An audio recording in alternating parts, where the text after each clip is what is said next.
Jacksonville and St. Bonaventure, the two combatants in the Eastern Championship, were newcomers to the final round of 4. Both boasted impressive 26-1 records, but there was one major difference in their credentials. Jacksonville was at full strength, while St. Bonaventure, without Bob Lanier, its injured All-American, could only be considered a lame duck.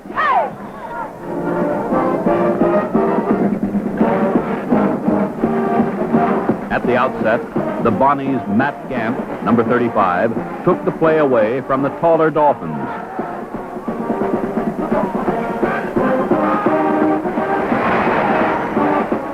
Normally a corner man, Gant was moved into the middle to replace Lanier. At 6'5", he surrendered 7 inches to Jacksonville's Artis Gilmore. All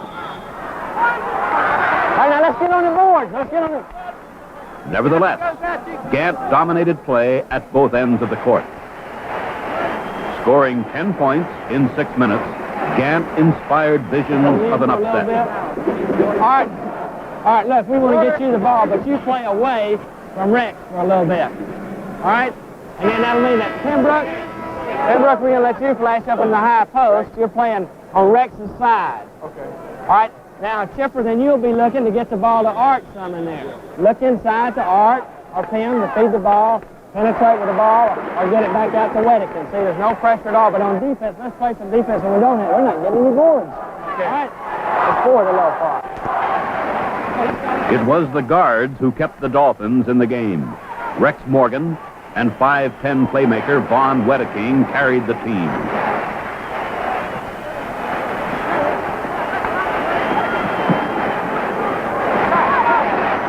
Gilmore closed in on Gant. And Wedeking gave Jacksonville its first lead. They don't have a big man in there getting birds on the board if he wants to play. Look. All right, look. I want Bond to either get the good little soft jump shot in close, or else we're going to penetrate, or you flash in the middle, get the ball and take it down inside and penetrate. All right, we got to get the ball into Art if we can a little bit more. And now, Art, when you come out to block the shot or take your man, you've also got to get back on the board. Art, you got to do it for us, baby. We'll gradually get the ball to you more, but until we do, you got to take up the slack and get it on all the boards. For the remainder of the half, Artis Gilmore proved too tall for the Bonnies. He missed only 1 shot from the field as Jacksonville swept to an 8-point halftime advantage.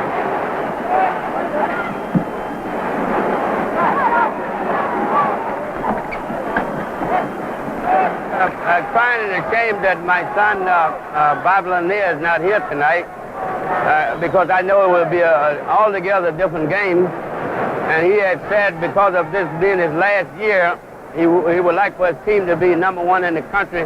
And I can almost bet you that it would have been if he had been here. Dolphin publicity referred to Rex Morgan and Artis Gilmore as the dynamic duo, and for the first 10 minutes of the second half, they were exactly that. Gilmore won the battle of the boards and poured in 12 quick points.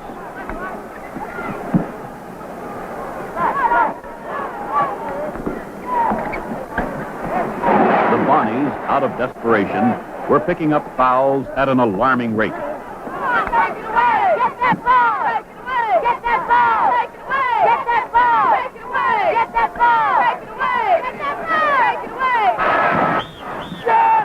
Gant fouled out with 10 minutes remaining. He had scored 14 points, but just 2 in the second half. Without Gant, the Bonnies appeared defenseless, and it seemed the Dolphins could name the score.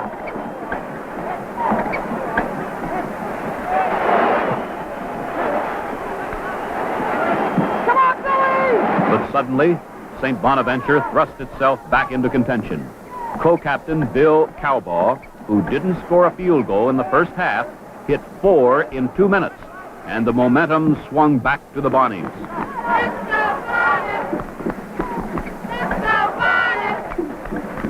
There we go, Bonnies! There we go! If there was a pivotal play, this was it. A turnover, A fast break, a layup by Paul Hoffman, but a whistle on the play. Watch it again. You'll see Hoffman called for charging Chip Dublin.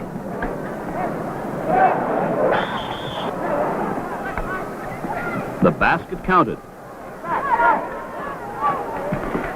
But instead of trailing by just 4 points, the Bonnies fell back by 6 when Dublin hit 1 and 1.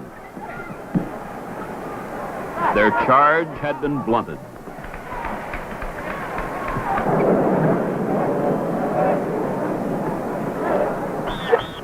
Mike Cull became the 4th Bonnie to be whistled off the court.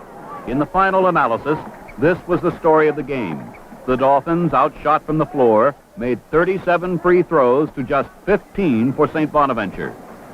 Jacksonville had not played its best game, but for Coach Joe Williams, this was unimportant because the Dolphins had won. There's a whole new way of living. Pepsi helps supply the drive.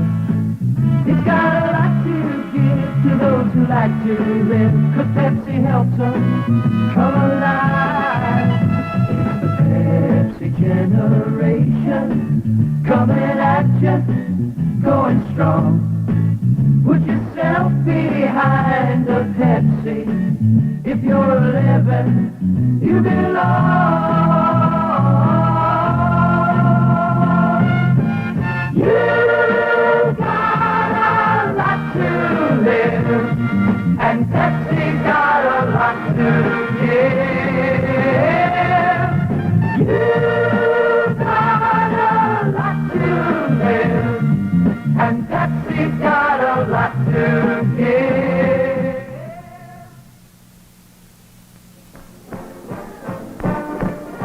The Western Final matched UCLA, seeking an unprecedented 4th consecutive national championship, against New Mexico State. The 2 previous years, UCLA eliminated the Aggies in regional play.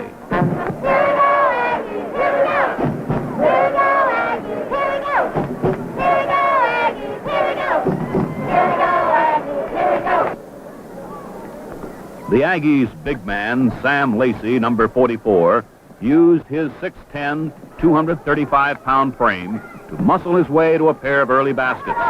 But Lacey suffered an ankle injury, which virtually rendered him hors de combat.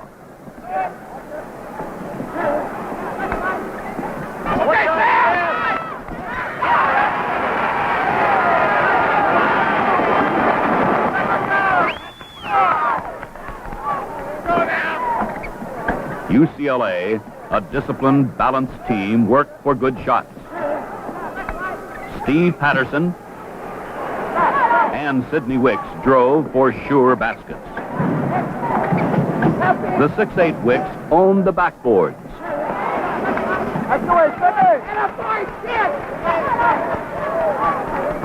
At both ends of the court.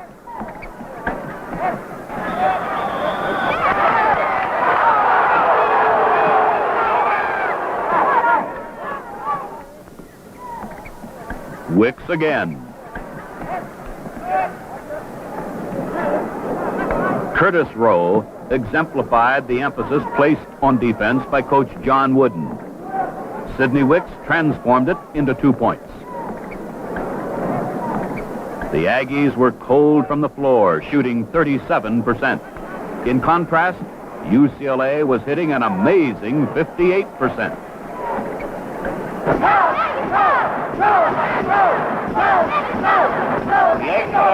The Bruins' scoring was shared almost equally among the 5 starters. Now, can you get off that guy going through? Be pressuring him with the ball quicker, they've got to get off of it. Okay, go on, Cam, let's go. The Aggies' replacement, Jimmy Collins. Collins, number 22. And UCLA's Henry Bibby waged a shootout for the remainder of the half.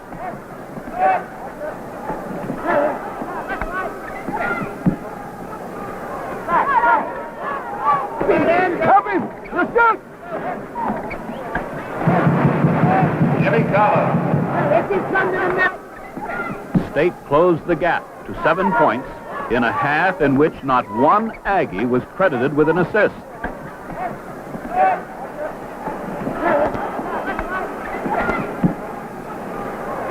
Early in the second half, with Sidney Wicks rebounding, John Ballily spearheading a furious fast break, and Henry Bibby's outside sniping, UCLA roared to a 19-point low.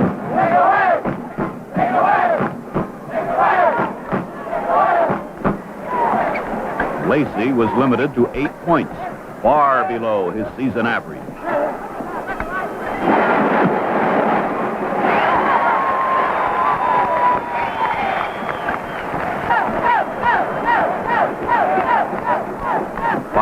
Charlie Chris, the smallest man in the tournament, hit 19 points. He was the Aggies' second leading scorer. We only have a little over 7 minutes. Take a lot of time on our offense. Take some good shots. Don't rush anything now. You don't want any forced shots at all. But don't stand. That's right. Work to get open. Pass and cut hard, we'll get some easy baskets. If the forwards can get open in just a little bit closer, not so far out, then it's an easier pass to the guard. Watch for the full court press immediately. Hey, they're going to go back. Ballily paced the Bruins with 23, followed closely by Wicks with 22. But the significant factor about the UClans was their balance, with all starters scoring in double figures.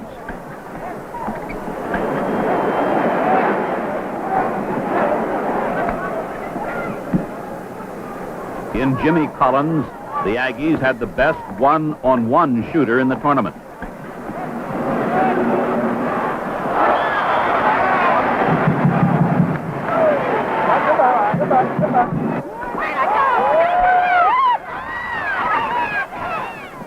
The 6'2" Collins topped all scorers with 28 points.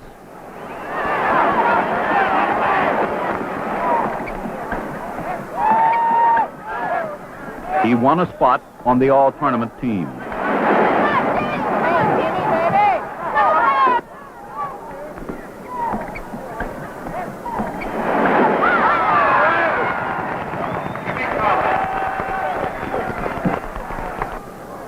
Collins' individual excellence wasn't enough, and in the end, UCLA had won its 23rd consecutive tournament game. Happiness is victory. All right. And a mother's pride. Out here? Yeah. Wait, right here? Fred, you down here. All right. Coach Lou Henson summarizes the Aggie defeat. Last year we played UCLA. They had the big man, Lou Alcindor, and so this year we felt we had a better chance of beating them. But after Thursday evening's ball game, we found out they not only had one big man, they had 5. They used balance, speed, and quickness to defeat us handily. The 1970 All-America team was unique in that not one player reached the national championships. An injury prevented Bob Lanier from participating, but nothing could detract from his season-long brilliance. The 6'11" center developed a deft outside touch. In the past year and a half, I've had to change my style of play a little bit more. I've had to come outside and get off the 15 to 20-foot shot to, balance things off a little bit more. Bob Lanier, the best big man in the country. In the backcourt, Purdue's Rick Mount for the second year in a row. Mount holds every Big Ten single game, season, and career scoring record. He did it with a phenomenal jump shot. Mostly, my jump shot comes from my wrist and my fingertips. This brings about a high arch and a softer touch when it hits the rim. The sharpest shooter in college basketball, Rick Mount. Dan Issel led Kentucky to the Southeastern Conference Championship. While so doing, he averaged 34 points per game. We asked Dan how he did it. The fast break at the University of Kentucky has helped me to free myself for a pass from the outside and in this way get the easy layup. Dan Issel, the country's top front court scorer. Niagara's Calvin Murphy proved again that there is a place for the little man in basketball. Just 5'10", Murphy averaged better than 30 points per game for the third consecutive season. The nation's sixth leading scorer, the little man with the big shot, Calvin Murphy.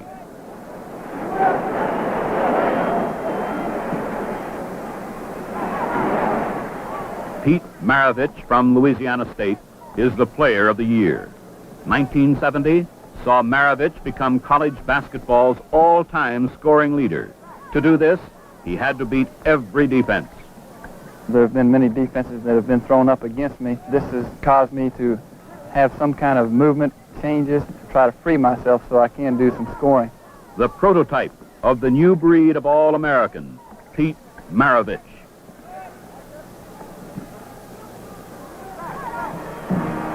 The national championship matched Jacksonville against defending titleist UCLA.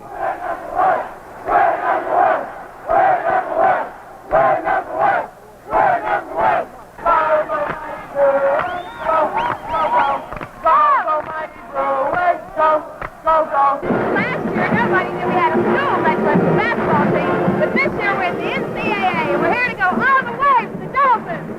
Nobody's won 4 championships in a row, but UCLA is going to do it today. Here we go, Dolphins! Here we go! And number 40 has guard, 6'2", a junior from Newport Beach, California, John Donnelly. Stepping in, Artis Gilmore will jump against Sidney Wicks. The Cinderella team, the unknowns, against the defending national champs UCLA. And the tip is over to Jacksonville. Morgan breaks and hits the opening basket.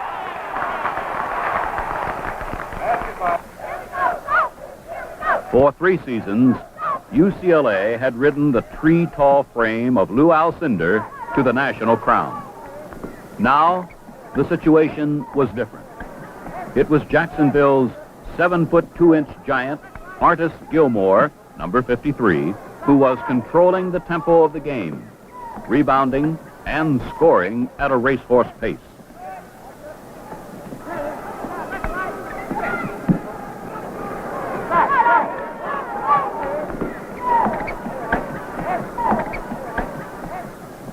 Curtis Rowe fired the Bruins' only retort. Right now, men, look, smoothness on offense is the key. You got to keep coming, take it into Art as often as you can now. Not a bad pass. Anytime you can take it into Art, we've got to make them try to foul or something, and you guys have got to go to the board. All right, hey, when Art gets that ball, baby, hey, when you feed the ball into Art, you come on around him and let Vaughn come down to the corner. So you got to get in the boards. Like if he comes out to shoot the jump shot, you got to be in the middle to get the rebound. The U-Clans were committing frequent, uncharacteristic turnovers.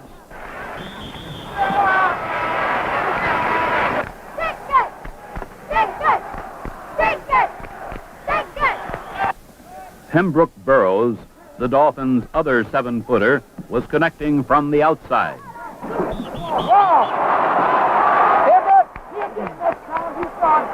You'll get it next time. Mike, you don't get off your man. See, Artie's under there. He's going to block everything. You got to go to the boards when Art gets the ball. Burrows hit 4 early baskets.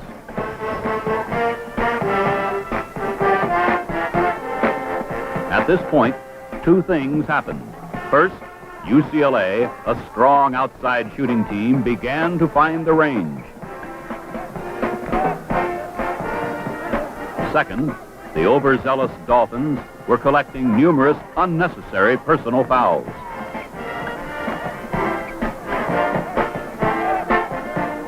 We might have to bring Chipper in for Rex. Mr. Scott, we haven't shot one yet. We haven't shot a foul. Not a foul. With 7 minutes left in the half, Sidney Wicks commenced to wrest control of the backboards. This, in turn, triggered the Bruins' devastating fast break.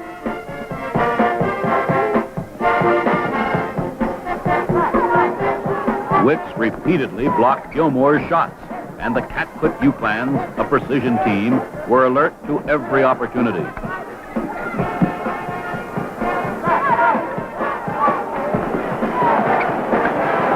Gilmore was being boxed out by the shorter Wicks. With Gilmore neutralized, the Dolphins' demise seemed inevitable.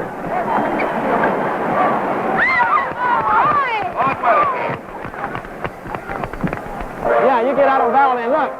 Don't let him, whoever's playing, if it's on Artist's side to rock, don't let him make that easy pass. But you got to stay with him right out of the half court. Now look, he must get back on defense now. Don't let him get the break on it.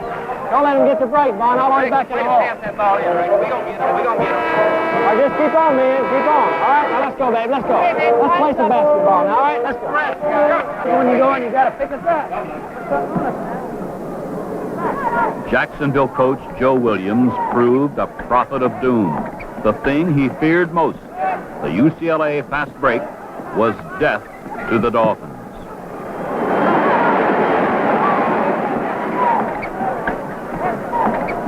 Every turnover was turned into a Bruin basket. Art's going to have to take it on in and make the guy foul.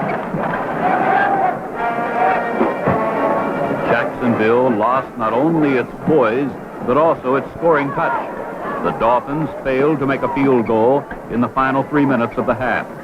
UCLA swept into the lead for the first time on Bibby's basket with 1:16 remaining. With the ubiquitous Sidney Wicks dominating the backboards, the Dolphins were being run into the floor. At the half, it was UCLA by 5.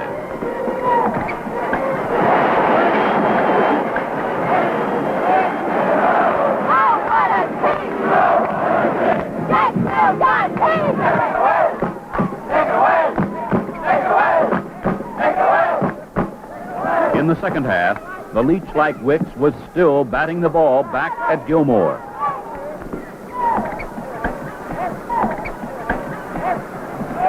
And picking up points underneath. They're playing a zone. Now look and see what kind of zone they're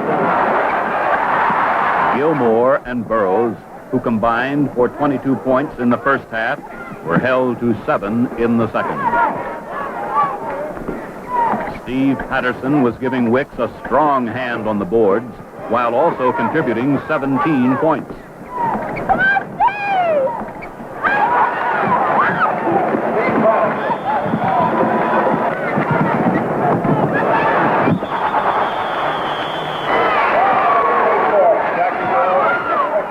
Fouls continued to plague the Dolphins.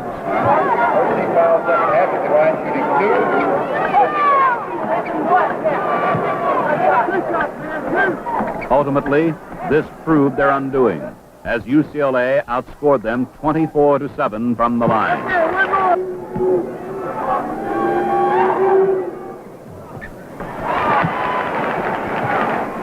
Wicks, with his constant harassment of Gilmore, forced Jacksonville into repeated errors. Once more, John Wooden's style of play was being executed in textbook fashion.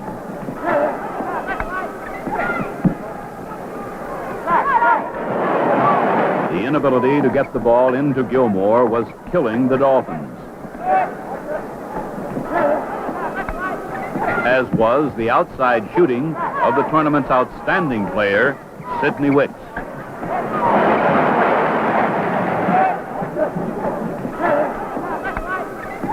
Jacksonville's guards, Von Wedeking and Rex Morgan, kept the score respectable. Again, the UCLan scoring was distributed among all starters. Curtis Rowe was the leader with 19.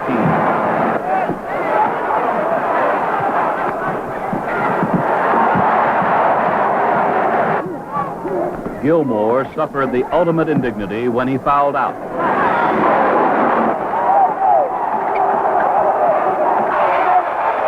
Now let's see. Oh, wait just a second. Let's go. Rod, you go in now. Get on that man and chase him. It was a sad climax to a superb season, but he is young, tall, and talented. And you have not heard the end of Artis Gilmore. The scrappy Dolphins fought to the finish, but they were not a match for the more experienced, better balanced Bruins, whose winning strategy is outlined by Captain John Vallely. I think our game plan on defense was to try to front Gilmore and have a man behind him to try to get the lob passes. Then the guard would sink over into the middle and try to block the pass to the high post. And once they get to the high post, then they can dump it into Gilmore and get good shots down there. The script has a familiar ring. The Bruins win their 4th straight national crown. John Wooden is Coach of the Year. And until proven otherwise, UCLA is still number 1. John Vallely.